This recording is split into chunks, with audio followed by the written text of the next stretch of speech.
ತ್ರಿವರ್ಣ ಧ್ವಜ ಒಂದು ಧರ್ಮದ ಸಂಕೇತವಲ್ಲ. ಪ್ರತಿ ಮನೆ ಪ್ರತಿ ಮನದಲ್ಲೂ ತ್ರಿವರ್ಣ ಧ್ವಜ ಹಾರಬೇಕು. ಜಾತಿ ಧರ್ಮ ಪಕ್ಷದ ಬಂಧನಗಳನ್ನು ಹೊರತುಪಡಿಸಿ ಅಮೃತ ಮಹೋತ್ಸವ ನಡೆಯುವ ವಿಶ್ವಾಸವಿದೆ ಅಂತ ಕೇಂದ್ರ ಸಚಿವೆ ಶೋಭಾ ಕರಂದ್ಲಾಜೆ ಹೇಳಿಕೆ ನೀಡಿದ್ದಾರೆ. ಉಡುಪಿಯಲ್ಲಿ ಈ ಬಗ್ಗೆ ಮಾತನಾಡಿದ ಅವರು, ತಿರಂಗಕ್ಕಾಗಿ ಲಕ್ಷಾಂತರ ಜನ ಪ್ರಾಣ ತೆತ್ತಿದ್ದಾರೆ, ಲಕ್ಷಾಂತರ ಜನ ಜೈಲು ಸೇರಿದ್ದಾರೆ, ನೇಣುಗಂಬಕ್ಕೇರಿದ್ದಾರೆ. ಕೆಂಪುಕೋಟೆಯ ಮೇಲೆ ಧ್ವಜ ಹಾರಲು ಹಲವಾರು ಪ್ರಾಣತ್ಯಾಗಿಗಳಾಗಿವೆ. ತ್ರಿವರ್ಣ ಧ್ವಜ ಹಾರಿಸಲು ಇದ್ದ ನಿಬಂಧನೆಗಳನ್ನ 3 ದಿನ ತೆಗೆದು ಹಾಕಲಾಗಿದೆ ಅಂತ ಹೇಳಿದ್ರು. ಮಕ್ಕಳು ಮತ್ತು ಯುವ ಜನಾಂಗಕ್ಕೆ ದೇಶಭಕ್ತಿಯ ಮರುಪೂರಣವಾಗಬೇಕು. ರಾಷ್ಟ್ರ ಧ್ವಜ ಹಾರಿಸುವ ವಿಚಾರದಲ್ಲಿ ಟೀಕಿಸುವವರ ಮನಸ್ಸು ಕಲುಷಿತವಾಗಿದೆ.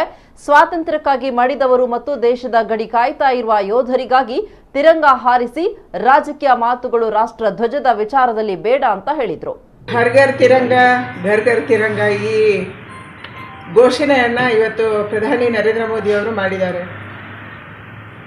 ಸ್ವಾತಂತ್ರ್ಯೋತ್ಸವದ 75ನೇ ಅಮೃತ ಮಹೋತ್ಸವವನ್ನು ಭಾರತ ಆಚರಣೆ ಮಾಡ್ತಾ ಇದೆ. ಪ್ರತಿ ಮನೆಯಲ್ಲಿ ಮತ್ತು ಮನದಲ್ಲಿ ತ್ರಿವರ್ಣ ಧ್ವಜ ಹಾರಾಡಬೇಕು. ಕೇವಲ ಮನೆಯಲ್ಲಿ ಹಾರಾಡಿದರೆ ಸಾಲದು. ನಮ್ಮ ಅಪೇಕ್ಷೆ ಇರುವಂಥದ್ದು ಪ್ರತಿಯೊಬ್ಬರ ಮನದಲ್ಲಿ ಕೂಡ ತ್ರಿವರ್ಣ ಧ್ವಜ ಹಾರಾಡಬೇಕು. ತ್ರಿವರ್ಣ ಧ್ವಜ ಯಾವುದೇ ಜಾತಿಯ ಸಂಕೇತ ಅಲ್ಲ, ಧರ್ಮದ ಸಂಕೇತ ಅಲ್ಲ. ತ್ರಿವರ್ಣ ಧ್ವಜ ಭಾರತೀಯರ ಸ್ವಾಭಿಮಾನದ ಒಂದು ಸಂಕೇತ. ಈ ತ್ರಿವರ್ಣ ಧ್ವಜವನ್ನು ಇವತ್ತು ನಮ್ಮ ಯುವಕರು, ಯುವತಿಯರು, ಮಕ್ಕಳು ವಯಸ್ಸಿನ ಮಿತಿಯನ್ನು ಮೀರಿ ಇಡೀ ದೇಶದಲ್ಲಿ ಅದನ್ನು ಇಟ್ಕೊಂಡು ಸಂಭ್ರಮಿಸ್ತಾ ಇದ್ದಾರೆ. ಇಂಥ ಒಂದು ಅವಕಾಶವನ್ನು ಪ್ರಧಾನಿಯವರು ನಮಗೆ ಮಾಡಿಕೊಟ್ಟಿದ್ದಾರೆ. ಹಲವಾರು ನಿಬಂಧನೆಗಳು ರಾಷ್ಟ್ರಧ್ವಜವನ್ನು ಹಾರಿಸೋಕ್ಕೆ ಇದ್ವು.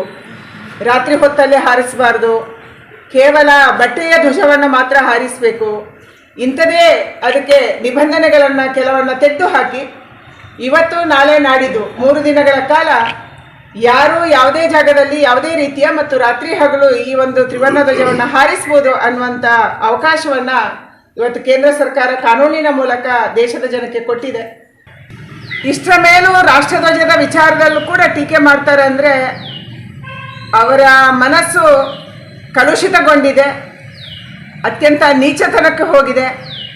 ದೇಶಭಕ್ತಿಯ ಭಾವನೆ ಅವರ ಮನಸ್ಸಿನಲ್ಲಿ ಇಲ್ಲ.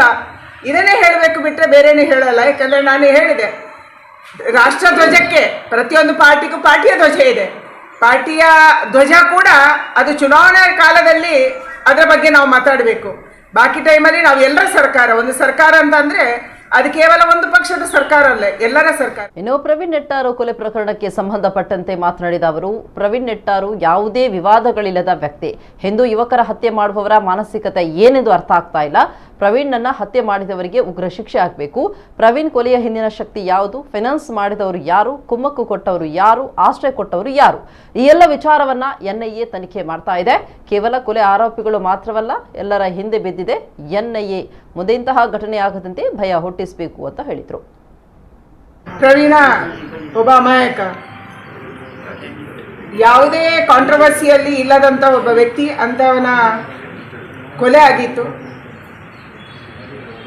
ಯಾವ ಕಾರಣಕ್ಕೆ ಈ ರೀತಿಯ ಒಂದು ಹಿಂದೂ ಯುವಕರನ್ನ ಕೊಲೆ ಮಾಡ್ತಿದ್ದಾರೆ, ಅವರ ಮಾನಸಿಕತೆಯನ್ನು ನಮಗೆ ಅರ್ಥ ಆಗ್ತಿಲ್ಲ. ಆದರೆ ಈ ಮಾನಸಿಕತೆಯನ್ನು ಕಂಟ್ರೋಲ್ ಮಾಡಬೇಕು, ನಿಬಂಧನೆ ಇದಕ್ಕೆ ಒಂದು ಸರಿಯಾದ ರೀತಿ ಶಿಕ್ಷೆ ಕೊಡಬೇಕು. ಅಂದರೆ ಇವತ್ತು ಪ್ರವೀಣನನ್ನು ಕೊಲೆ ಮಾಡಿದಂಥವರನ್ನು ಹಿಡಿಬೇಕು, ಅವರಿಗೆ ಉಗ್ರವಾದಂಥ ಶಿಕ್ಷೆ ಆಗಬೇಕು. ಮೊದಲ ದಿನದಲ್ಲೇ ಇದನ್ನು NIAಗೆ ಕೊಡಬೇಕು ಅನ್ನುವಂಥ ಆಗ್ರಹ ಇತ್ತು. ಕೇಂದ್ರದ ಗೃಹ ಸಚಿವರಾದಂಥ ಅಮಿತ್ ಶಾ ಅವರು ತಕ್ಷಣ ಇದನ್ನು NIAಗೆ ಕೊಡುವಂಥದ್ದು ಮತ್ತು ಅದರ ಮೂಲಕ ತನಿಖೆ ಆಗುವಂಥದ್ದು ನಡೀತಾ ಇದೆ. ಅಪರಾಧಿಗಳ ಬಂಧನ ಕೂಡ ಆಗ್ತಾ ಇದೆ. ಇದರ ಹಿಂದೆ ಇರುವಂಥ ಶಕ್ತಿ ಯಾರು? ಅವರಿಗೆ ಕುಮ್ಮಕ್ಕು ಕೊಟ್ಟಂಥವ್ರು ಯಾರು?